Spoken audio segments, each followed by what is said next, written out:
এবারে বর্ষা মৌসুমের টানা বৃষ্টিতে নষ্ট হয়েছে সবজির আবাদ। বাজারে সরবরাহ কমায় বেড়েছে সব ধরনের সবজির দামই। বাজারে সরবরাহ এবং দরদাম নিয়ে আরও বিস্তারিত খবর জানাতে আমাদের সাথে বগুড়া থেকে যুক্ত হয়েছেন সহকর্মী রাজীব সেলিম।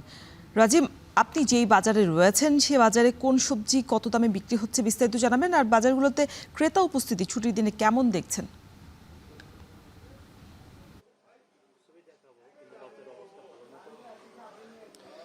রওশন, বাজারগুলোতে ছুটির দিনে যেরকম ক্রেতা থাকার কথা সেরকম ক্রেতা নেই। ক্রেতা সংকট চলছে বেশ কিছুদিন ধরেই।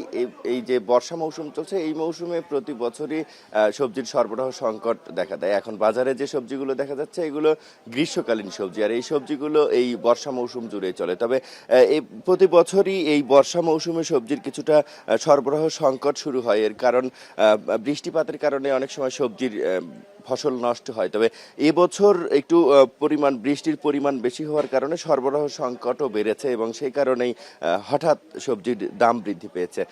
বেগুনের দাম সপ্তাহখানেক আগে 60 থেকে 80 টাকা ছিল, সেটি আজকের বাজারে বিক্রি হচ্ছে 120 টাকা, এবং পটলের দাম দ্বিগুণ হয়েছে। 30 টাকার পটল সপ্তাহের ব্যবধানে আজ বিক্রি হচ্ছে 60 টাকায়, এবং করলা 60 টাকা বিক্রি হয়েছে সপ্তাহখানেক আগে, সেটি আজকের বাজারে 100 টাকায় বিক্রি হচ্ছে। বরবটিও 60 টাকা দাম ছিল সপ্তাহখানেক আগে, সেটি আজকের বাজারে 100 টাকায় বিক্রি হচ্ছে।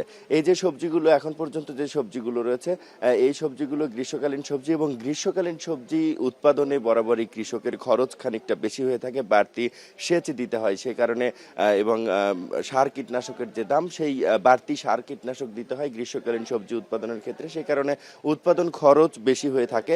কিন্তু উৎপাদন খরচ যে হারে বাড়ে সে হারে কৃষক এই সবজির দাম পান না।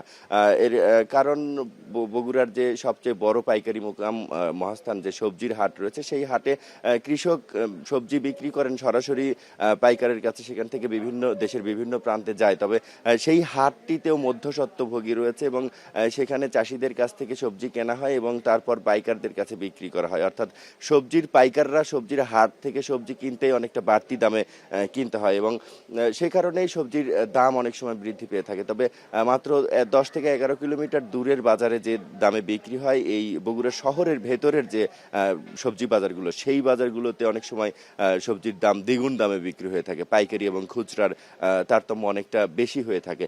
তো এই যে পাইকারি এবং খুচরার মধ্যে যে ব্যবধান, এই ব্যবধান কমাতে ক্রেতারা বাজার তদারকির কথা বলছেন, এবং সংশ্লিষ্ট যারা রয়েছেন তারা বলছেন যে বগুড়ায় যে পরিমাণ সবজি উৎপাদন হয়ে থাকে সে পরিমাণ সবজি সংরক্ষণ করার মতো হিমাগার নেই। তবে যদি হিমাগার নির্মাণ করা হয়, হিমাগার স্থাপন করা হয় বগুড়ায়, তবে যে মৌসুমে সবজির সরবরাহ বেশি হয়ে থাকে, উৎপাদন বেশি হয়ে থাকে, ঠিক সেই সময় এই সবজিগুলো যদি হিমাগারে সংরক্ষণ করা হয় এবং সবজির যে সময় সরবরাহ সংকট দেখা দেয়, ঠিক সেই সময়টিতে যদি হিমাগার থেকে সবজি সরবরাহ করা হয়ে থাকে, সেক্ষেত্রে বাজারে সবজির দাম এবং দাম নিয়ন্ত্রণ করা সম্ভব হবে এবং ক্রেতার নাগালের মধ্যে রাখা সম্ভব হবে।